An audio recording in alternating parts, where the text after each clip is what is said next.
سعادت حسن منٹو لکھتے ہیں کہ مجھے ایک مرتبہ بازار حسن جانے کا اتفاق ہوا۔ شدید گرمی کا موسم تھا۔ جس گھر میں گیا وہاں کی نائکا 2 ونڈو ایئر کنڈیشن چلا کر خود کو رضائی میں لپیٹے سردی سے کپ کپا رہی تھی، تو اس پر میں نے کہا کہ آپ ایک اے سی کو بند کیوں نہیں کر دیتی، اس طرح آپ کو بل بھی کم آئے گا۔ تو اس پر نائکا نے مسکرا کر جواب دیا کہ اسا کیڑا بل اپنی جیب وچوں دینا ہے۔ کہتے ہیں اس بات کو کافی عرصہ گزر گیا۔ مجھے کسی کام کے سلسلے میں گجرانوالہ کے اسسٹنٹ کمشنر کے آفس جانے کا اتفاق ہوا۔ شدید گرمی کے موسم میں صاحب بہادر پینٹ کوٹ اور ٹائی لگائے اپنے کمرے میں بیٹھے تھے اور 2 ونڈو ایئر کنڈیشن فل آب و تاب کے ساتھ چل رہے تھے اور جناب کو سردی بھی محسوس ہو رہی تھی۔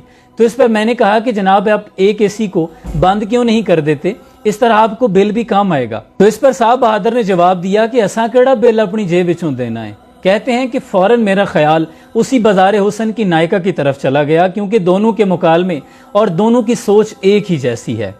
تب مجھے سارا معاملہ سمجھ میں آ گیا کہ میرے ملک کے تمام ادارے ایسی ہی نائکا سوچ رکھنے والے افراد کے ہاتھوں میں ہیں، جبکہ اس کے برعکس قائد اعظم محمد علی جناح کا معمول یہ تھا کہ جب بھی آپ اپنے کمرے سے باہر نکلتے تو بجلی کے تمام سوئچ آف کر دیا کرتے۔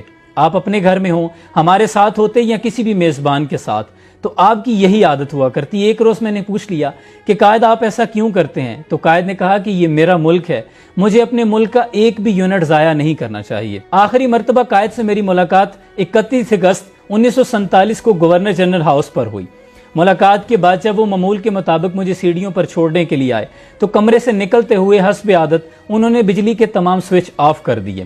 تو اس پر میں نے کہا کہ قائد آپ گورنر جنرل ہیں اور یہ ایک سرکاری قیام گاہ ہے، اس کی بتیاں جلتی رہنی چاہیے۔ قائد نے کہا کہ میں جانتا ہوں کہ یہ سرکاری قیام گاہ ہے، اس لیے میں زیادہ محتاط ہوں، کیونکہ یہ پیسے قوم کے ہیں، یہ خزانے کے پیسے ہیں، یہ میرے اور آپ کے پیسے نہیں، اور میں اس پیسے کا امین ہوں۔